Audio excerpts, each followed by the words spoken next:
जय हिंद। देखिए, इजराइल पर आए दिन कभी हिजबुल्ला की ओर से तो कभी हैती विद्रोहियों की ओर से और गाजा के साथ तो उसकी लड़ाई चल ही रही है। इस बीच वो इजराइल जो है वो एक विशेष टेक्नोलॉजी का यूज कर रहा है जिससे वो मिसाइलों का रास्ता ही भटका दे रहा है। इस टेक्नोलॉजी को कहा जाता है जीपीएस स्नूपिंग। जीपीएस स्नूपिंग एक ऐसी टेक्नोलॉजी होती है जो जीपीएस ही आपको गलत रास्ता बताता है जानबूझकर, क्योंकि इजराइल चारों ओर दुश्मनों से ही घिरा हुआ है। यहाँ तुर्की है, सीरिया है, लेबनान है, यहाँ पे गाजा के साथ लड़ाई चल ही रही है। सबसे बड़ा दुश्मन उसका ईरान है। हालांकि तुर्की ये इसराइल का जो सबसे बड़े दुश्मनों में है, जो पावरफुल है, उसमें एक तुर्की है, ईरान है और पाकिस्तान है। ये तीन इसके पावरफुल दुश्मन है। बाकी अरब वालों लोग को तो कुछ समझ में नहीं करता है यहाँ पे। तो देखिए, जीपीएस स्नूपिंग क्या होता है।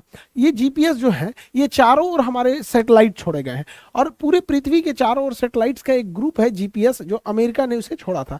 आम पब्लिक से लेके मिसाइल, ड्रोन, सारी चीजें जीपीएस का ही यूज करती हैं, सबसे ज्यादा यूज करती हैं यहाँ पर। इस जीपीएस टेक्नोलॉजी में एनी टाइम हमारे पास कम से कम 3 से 4 सैटेलाइट हमारे ऊपर नजर रखे होते हैं।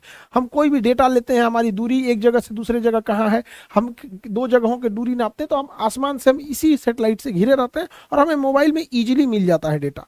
अब हम आंख बंद करके गूगल के जीपीएस पे भरोसा कर लेते हैं। वो कहता है दाहिने जाओ, बाएं जाओ, जहां मन वहां, कबो कबो गड्ढा में कूदा देता है। एक बार हमको एक भैंस के तबेला में घुसा दिया, ऐसे सड़क के रास्ते में, कहा इधर से कट ले लीजिए, उधर कट लिए, तो आगे कोई रास्ते नहीं था, आगे वो भैंस का तबेला था। और उसमें गुगला के पास एक गुगली है, वो बोल रही थी टेक 200 मीटर लेफ्ट। अरे सोची तेरे आगवा भैंस रखल है, कहाँ से लेफ्ट ले लेंगे। तो कभी कभी गुगला जो है ना, इन्हें खेत में कूदा देता है, कभी कभी गड़बड़ हो जाता है। तो वैसे ही क्या है कि अगर हमें गूगल से हम जा रहे हैं, हमें कोई पता नहीं किधर जाना है, अगर मैप ने कहा इधर जाओ तो हम इधर चले जाते हैं, और अगर मैप ने कह दिया इधर मुड़ जाओ तो हम लोग इधर मुड़ जाते हैं। तो जैसे हम जमीन पे रास्ता फॉलो करते हैं, वैसे ही मिसाइल, जहाज हवा में फॉलो करते हैं। अब उन्हीं को गलत कोऑर्डिनेट दे देना जीपीएस स्नूपिंग कहलाता है। इसी की मदद से इसराइल अपने और आने वाले मिसाइलों को, जो हिजबुल्ला या फिर कहीं हिजबुल्ला के पास थोड़े से एडवांस कैटेगरी के मिसाइल है, उसको इस इंटरनेट जीपीएस स्नूपिंग की मदद से गलत रास्ता दिखा देता है। गलत रास्ता दिखाने से उसको एक फायदा हो जाता है कि वो रास्ता भटक जाता है, लेकिन एक घाटा ये होता है कि रास्ता भटकने के बाद भी कहीं ना कहीं तो गिरेगा ही। इजराइल है कितना छोटा सा तो देश है यहाँ पे, लेकिन इसमें इजराइल के पास आयरन डोम टेक्नोलॉजी है जिससे कि वो हैंडल कर लेता है। और ये जीपीएस स्नूपिंग पे इजराइल की जो साइबर सिक्योरिटी फोर्स है बहुत एक्टिवली काम करती है। तो इससे पता चलता है कि हमें टेक्नोलॉजी वाइज कितना एडवांस रहने की जरूरत है, हमें पिछलग्गू बन के रहने की जरूरत नहीं है। अभी क्या है, ये 5G का जमाना है, जिसकी टेक्नोलॉजी बेहतर होगी वही आगे निकल जाएगा यहाँ पर। अब भारत भी इसी सिलसिले में अपनी टेक्नोलॉजी में इजाफा किया है और एक नए टाइप का लूनर बर्ग लेंस को अपने ड्रोन में इंस्टॉल किया है। लूनर बर्ग लेंस क्या होता है, ये किसी भी जहाज को या फिर जो भी हवा में उड़ रही चीज है उसको रडार में छिपाता नहीं है, बल्कि और बड़ा करके दिखा देता है। छिपाएगा ही नहीं, बड़ा करके दिखाएगा। अब आप कहिएगा, पूरी दुनिया स्टील्थ पे लगी हुई है कि बड़े से बड़े जहाज को इतना छोटा दिखाओ कि रडार पे वो दिखे ही नहीं, या दिखे तो रडार को लगे कि कोई पक्षी उड़ रहा है यहाँ पे। तो अब ये सोच रहा और बड़ा कर देता है। ये बड़ा क्यों कर देता है लूनर बर्ग लेंस यहाँ पर? ये लेंस देखिए, ये लेंस ना अपने ऊपर पड़ने वाले जो भी चीज है उसको जरूरत से बड़ा रडार पे दिखाता है। जैसे ये ड्रोन है, अमूमन जो रडार होते हैं वो ड्रोन को नहीं पकड़ते हैं, छोटी छोटी चीजों को नहीं पकड़ते, बड़े चीजों को पकड़ते हैं। तो जैसे कोई ड्रोन उड़ के जा रहा है तो उसको रडार नहीं पकड़ेगा, इसके लिए स्पेशल रडार आता है जो छोटी चीजों को पकड़ता है। लेकिन अगर हम इस पे लूनर बर्ग लेंस लगा देंगे, इस पे छोटा सा देखिए लगाया गया है, तो ये क्या करेगा, रडार पर इसको बहुत बड़ा साइज में दिखाएगा, जिससे कि रडार पे लगेगा कि कोई जहाज आ रहा है। तो एक छोटे से चीज को बड़ा दिखा देना जिससे लगेगा कि कोई जहाज आ रहा है, इससे दुश्मन अपना एयर डिफेंस मिसाइल मारेगा और दुश्मन का लोकेशन पता चल जाएगा। तो दुश्मन जानबूझ के मारे, इसको बड़ा समझ के मार दे, और रडार जैसे दुश्मन देखेगा तो दुश्मन के रडार पर इसे एक छोटा सा दिखना चाहिए ड्रोन बराबर, बट ये ड्रोन बराबर ना दिख के एक बड़ा आकार का दिखेगा अगर हम उसके ऊपर लूनर बर्ग लेंस लगा दिए तो। अब दुश्मन इस पे एयर डिफेंस मिसाइल लॉन्च कर देगा, और जैसे ही दुश्मन इस पे एयर डिफेंस मिसाइल लॉन्च करेगा, हम लोग क्या करेंगे, उसके लोकेशन का पता लगा देंगे कि कहां से ये मिसाइल मारा हुआ है यहाँ पर, इससे कि उसका एयर डिफेंस छुप नहीं पाएगा। और ये भी पता कर लेंगे कि उसका एयर डिफेंस कितना एक्टिव है, अगर नहीं मार रहा है। अच्छा, इसमें एक और भी चीज गड़बड़ है, जैसे पाकिस्तान को चाइना ने HQ9 दिया हुआ है, ये डुप्लीकेट कॉपी है S300 का, हमारे पास S400 है। ये S400 क्या, S300 का ये डुप्लीकेट कॉपी है। और डुप्लीकेट में भी कौन है, चाइना ने डुप्लीकेट किया है। एगो देहात में कहावत कहते हैं, एगो रहनी बान और ओपे मार देलस बीछी, औरों पगला जाएगा आदमी। एक तो डुप्लीकेट डुप्लीकेटे होता है, उसमें से चाइना द्वारा बनाया गया डुप्लीकेट, डुप्लीकेट का स्क्वायर हो जाता है। तो उसके पास ये एयर डिफेंस सिस्टम है। तो हम क्या करेंगे, एक ड्रोन भेजेंगे पाकिस्तान के साइड में। अब वो ड्रोन क्या करेगा, उड़ेगा। अब पाकिस्तान को रडार में वो ड्रोन नहीं दिखेगा, बल्कि वो एक जहाज की तरह दिखेगा, और अपना एचक्यू नहीं मारेगा उसको यहाँ पे। और जैसे मिसाइल मारेगा हम लोग को पता चल जाएगा कहाँ पे लगाया हुआ है, और फिर हम लोग उस पर ब्रह्मोस मार देंगे यहाँ पे, तो उसका सिस्टम में उड़ जाएगा। अच्छा, अगर ये नहीं मारा तो, जैसे दुश्मन का रडार है, दुश्मन के रडार ने रडार भेजा और हमारे ड्रोन के ऊपर लगा हुआ था ये लूनर बर्ग रडार, ये लेंस। अब ये क्या करेगा, बड़ा लोकेशन दिखाएगा। दुश्मन ने मिसाइल नहीं मारा तब क्या होगा, तो दोनों हाथ में लड्डू है। अगर दुश्मन मिसाइल मारा तो दुश्मन का पता चल जाएगा, और नहीं मारा तो ये ड्रोन के साथ आर्म्स भी जोड़ सकते हैं हम लोग, हथियार भी जोड़ देंगे यहाँ पे, दुश्मन के एरिया में जाके तबाही मचाएगा। अगर नहीं मारोगे तो ये लोग जाएंगे, मारोगे तो तुम्हारा बड़का मिसाइल सिस्टम जाएगा, दोनों ओर से वो घेरा जाएगा।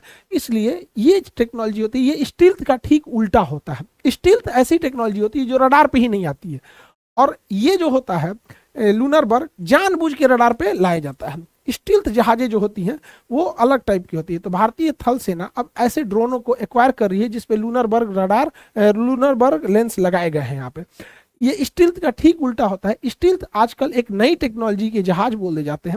ये क्या होते हैं, इनके ऊपर एक विशेष प्रकार की कोटिंग की जाती है, इनका एरोडायनेमिक स्ट्रक्चर अलग डिजाइन से बनाया जाता है, जिससे कि इन पर रडार क्रॉस सेक्शन बहुत कम आए, और रडार पर एक पॉइंट की तरह ये दिखते हैं। इससे पता नहीं चल पाता है कि ये बड़ा जहाज है या ड्रोन है, या वो भी नहीं दिखते हैं। अगर F-35 की बात करें तो ये इतना स्टील्थ है कि ये एक बार ईरान के जहाज के नीचे उड़ रहा था, ईरान के जहाज को पता नहीं था उसको, बाद में निकल के देखा, इसे कहा देख रहा भैया रडार में तो हमको दिख ही नहीं रहा है। ये इतना स्टील्थ है। इससे एक घाटा होता है, जरूरत से ज्यादा अगर आप स्टील्थ हो जाइएगा तो डेली तो युद्ध नहीं होता है, और युद्ध नहीं होता है तो जहाज के पायलट को हमेशा प्रैक्टिस करते रहना है, यहाँ पे प्रैक्टिस करना है अपने ही देश में। अब अगर ये स्टील्थ है और ये रडार में उड़ेगा तो रडार में दिखेगा ही नहीं। अब कोई रडार में नहीं दिखेगा तो एक्सीडेंट होने की संभावना बढ़ जाएगी कि किसी सिविलियन एयरपोर्ट से टकरा जाएगा, किसी सिविलियन जहाज से टकरा जाएगा, क्योंकि इसे रडार में नहीं दिखेगा। तो इसके ऊपर जानबूझ के लगा दिया जाता है लूनर बर्ग रडार, लूनर बर्ग लेंस, ताकि ये जानबूझ के दिखाई दे। सोचिए इतनी टेक्नोलॉजी है कि दिखबे नहीं करता, इसको एकदम स्टील्थ बनाया जाता है। और इसके हथियार को भी ना आर्म्स बे में रखा जाता है। ये दरवाजा की तरह होता है, इसमें खुल जाता है, इसी में हथियार रखा जाता है। ये मिसाइल मारने के बाद ये दरवाजा बंद कर लेता है। इसका शेप एंड साइज पूरी तरह बंद रहना चाहिए, नहीं तो ऐसे खुले में हार्ड पॉइंट रहेगा तो ये रडार में इजीली पकड़ में आ जाएगा। तो रडार में इजीली पकड़ में आ जाता है। जब भी ये स्टील्थ जहाज अपने देश में प्रैक्टिस कर रहे होते हैं या अपने देश के साथ युद्धाभ्यास कर रहे होते हैं तो जानबूझ के इसके ऊपर लूनर बर्ग लेंस लगा देते हैं ताकि ये दिख सके और दुर्घटना ना हो सके। और जब ये युद्ध में जाते हैं तो लूनर बर्ग लेंस को हटा देते हैं, जिससे कि वो रडार से कंप्लीटली गायब हो जाते हैं। तो ये एक एडवांस टेक्नोलॉजी है, तो ये लगा रहना जरूरी है, वरना अगर ये नहीं रहेगा तो रडार ऐसे खाली दिखेगा, कुछ भी नहीं है। और इसके ऊपर जैसे हम लगा देंगे लूनर बर्ग लेंस तो रडार में दिखने लगेगा, जिससे कि सिविलियन टाइम में कोई दिक्कत ना हो। अभी अमेरिका में यही F-35 जहाज उड़ रहा था, इसमें कोई गड़बड़ी आई जिस वजह से इसका पायलट सीट इजेक्ट करके बाहर निकल गया। कुछ टेक्निकली खराबी आई तो इसका पायलट सीट इजेक्ट करके बाहर निकल गया, और जहाज ऑटो पायलट पे उड़ रही थी, और वो ऑटो पायलट पे उड़ते गया पता ही नहीं चला, उड़ते हुए चला गया। अब जो पायलट नीचे गिरा बता रहा है कि भाई हमारी जहाज में टेक्निकल प्रॉब्लम थी, हम जहाज छोड़ के इजेक्ट कर गए। तो पूछे तो जहाजिया कहाँ है, का पता नहीं, रडार में चेक कीजिए। कर रहे तरीका उसमें लूनर बर्ग लेंस काम नहीं कर रहा था, और तुम जहाजिया छोड़ के कूद गया है। अब हम रडार में उसको कहाँ खोजे, दिखिए नहीं रहा है। देखिए उसका जहाज ही गायब हो गया। Civilian air radar, military radar खोजते रह गए, सो मिला ही नहीं, तो पोस्टर साटना पड़ा, मिसिंग। नाम क्या है जहाज का, F-35B लाइटनिंग, मिसिंग डेट, इसे उसका आधार कार्ड नंबर इसे लिख के दिया, फोन नंबर दिया है, जिसको जिसको मिले उसको फोन करना है। तो इतनी एडवांस टेक्नोलॉजी आ गई है आजकल जो काम करती है। हालांकि ये जहाज गायब होने का सिलसिला पहला नहीं है। एक बहुत ही दिलचस्प रूस का जहाज गायब हुआ था, उसका पायलट छोड़ के उड़ गया था उस जहाज को, और वो जहाज 900 किलोमीटर उड़ा था बिना पायलट का। 900 किलोमीटर बिना पायलट का उड़ रहा था।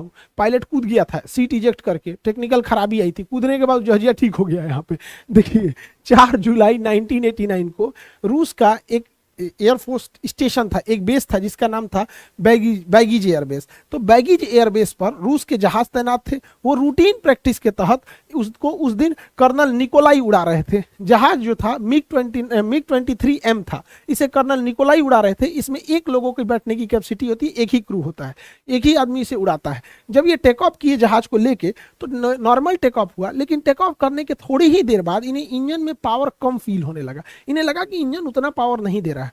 तो लड़ाकू जहाजों में क्या होता है, एक अलग सिस्टम होता है जिसे कहते हैं आफ्टर बर्नर। इनके पास एक और ऑप्शन होता है कि एक्स्ट्रा फ्यूल जलाकर आफ्टर बर्नर सिस्टम ये स्टार्ट किया जाता है। इसके इंजन दो चरणों में होता है, एक बिफोर बर्नर होता है जो नॉर्मल होता है, एक होता है आफ्टर बर्नर।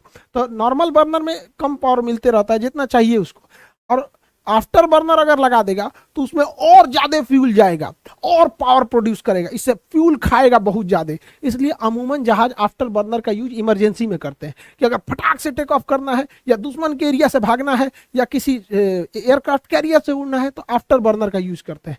तो जब इसके इंजन ने काम कम किया तो कर्नल निकोलाई ने कहा कि हम आफ्टर बर्नर स्टार्ट करते हैं कि थोड़ा और पावर मिलेगा। तो आफ्टर बर्नर स्टार्ट किए तो आफ्टर बर्नर भी स्टार्ट नहीं हो रहा था। अब क्या करें, अब इनका जहाज लगातार नीचे गिर रहा था। अब एक ज्यादा हाइट रहती है तो पायलट को भी दिक्कत नहीं होता है, लेकिन इनकी हाइट महज 500 फीट बच गई। तो कहें कि अब भाड़ में गया आफ्टर बर्नर, अब भाड़ में गया इंजन, 500 फीट बचले हैं, सीट इजेक्ट करके कूद जाते हैं। तो इन्होंने सीट इजेक्ट करके कूद गया। सीट इजेक्शन सीट काफी महंगे आते हैं। इसके नीचे दो रॉकेट होता है, ये रॉकेट इनको ढकेलता है और इसके ऊपर देखिएगा यहाँ हुक रहते हैं सब। ये क्या करता है, जहाज के ऊपर की कैनोपी को तोड़ के निकल जाता है। तो ये हुक हमेशा सर से हाइट में ज्यादा रहना चाहिए। ये हाइट में, ये खोपड़ी यहाँ है तो ये यहाँ तक रहता है, ये कैनोपी को तोड़ देता है। जहाज के ऊपर के गिलास को हम कैनोपी कहते हैं, शीशा का रहता है, कैनोपी को तोड़ देता है। और ये जानबूझ के बहुत तेज प्रेशर मारता है कि ये पायलट और खराब जहाज में ज्यादा डिस्टेंस मेंटेन किया जा सके। और ये रॉकेट इसलिए भी दिया जाता है कि कई बार जहाज शुरुआत में ही टेक ऑफ करने के दौरान ही इंजन उसका फेल कर जाता है, तो उस समय भी अगर पायलट सीट इजेक्ट करता है तो ये रॉकेट इतनी ऊंचाई दे देता है कि पैराशूट वहां से खुल सके और पैराशूट से वो सेफ लैंड कर सके। बिना रॉकेट का कूदेगा तो हो सकता है कि जहाज के, बिना रॉकेट का ऐसे छलांग लगाएगा तो हो सकता है इतना तेज में जहाज आता है कि जहाज का विंग सी से काट दे।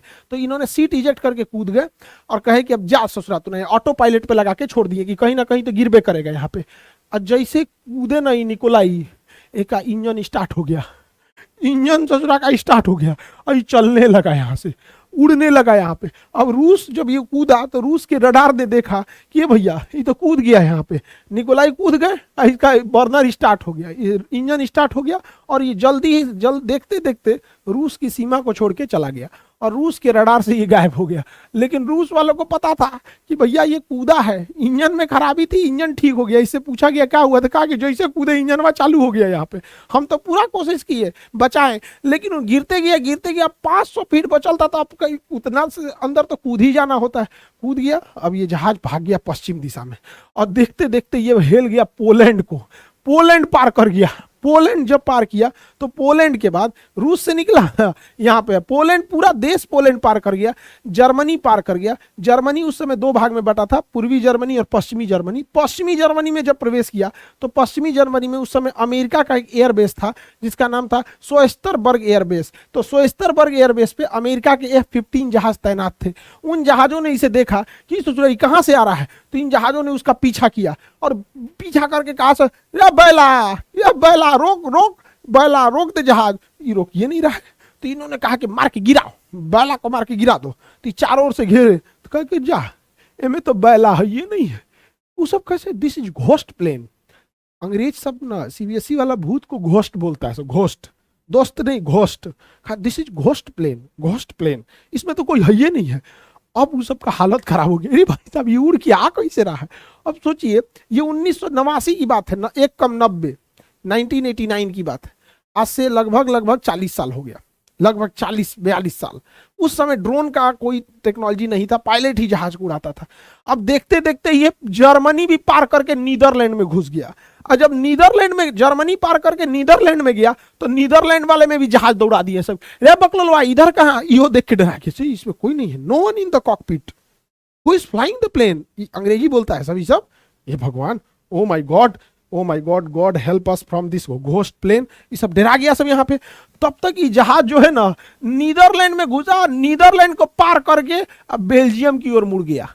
अब जब ये बेल्जियम की ओर मुड़ा तो जर्मनी वाला से बाद नीदरलैंड गया बेल्जियम में, बेल्जियम की एयरफोर्स इसको दौड़ाई, यार बकलवा इधर कहाँ घुस गया, वो भी देखी कि इसमें भी कोई नहीं है। तो बेल्जियम वाला कहा कि इसको कहाँ तक दौड़ाया जाए, दौड़ा दौड़ा देखते हैं कहाँ तक जाना है। बेल्जियम की सीमा को भी पार कर गया। अब फ्रांस डर गया और ये सोच रहा मेरे पास आ रहा है, तो फ्रांस भी रेडी हो गया इस बैला को मारने के लिए यहाँ पे। तो बेल्जियम और फ्रांस के पास ये जहाज का फ्यूल खत्म हो गया।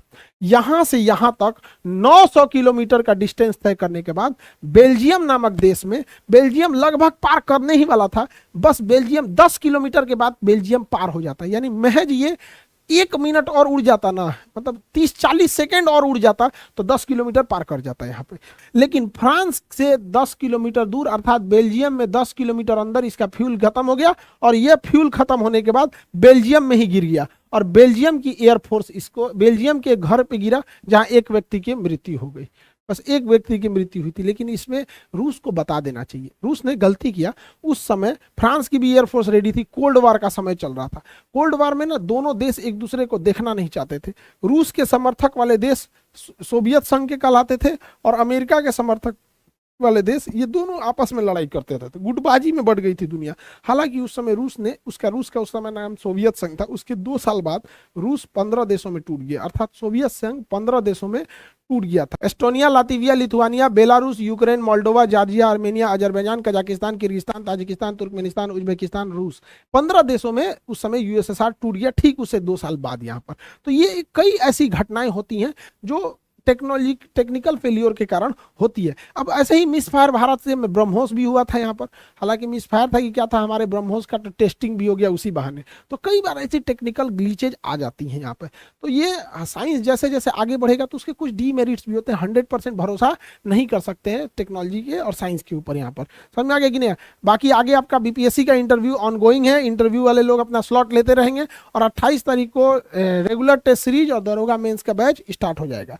जो एनडीए, एसएसबी और सीडीएस के एसएसबी वाले हैं उन लोग के लिए करोल बाग दिल्ली में एसएसबी इंटरव्यू स्टार्ट हो गया है। आगे हम लोग समझेंगे हैती विद्रोही किस तरह से लाल सागर पर कब्जा करते जा रहे हैं और कभी इससे पहले तो वो रूस से ही इजराइल के जहाज़ों पर ही अटैक करते थे, अभी वो इंडिया आने वाले जहाज़ों पर भी अटैक कर रहे हैं, बेसिकली जिनका रिलेशन इजराइल से है यहाँ पर। और इसमें 2 देशों को सबसे अच्छा फायदा हो रहा है, सबसे ज़्यादा तो ईरान को और इधर चाइना को। चाइना कुछ बोल ही नहीं रहा है, उसके दोनों हाथ में लड्डू है वहाँ पे। इसलिए इसको अगले टॉपिक में समझेंगे कि हैती विद्रोही क्या कर रहे हैं और भारतीय नौसेना क्या करने गई है, क्या हम लोग उस एरिया को, लाल सागर को सेव कर पाएंगे। आई होप आप इस टॉपिक को समझे होंगे। मिलेंगे नेक्स्ट क्लास में। जय हिंद।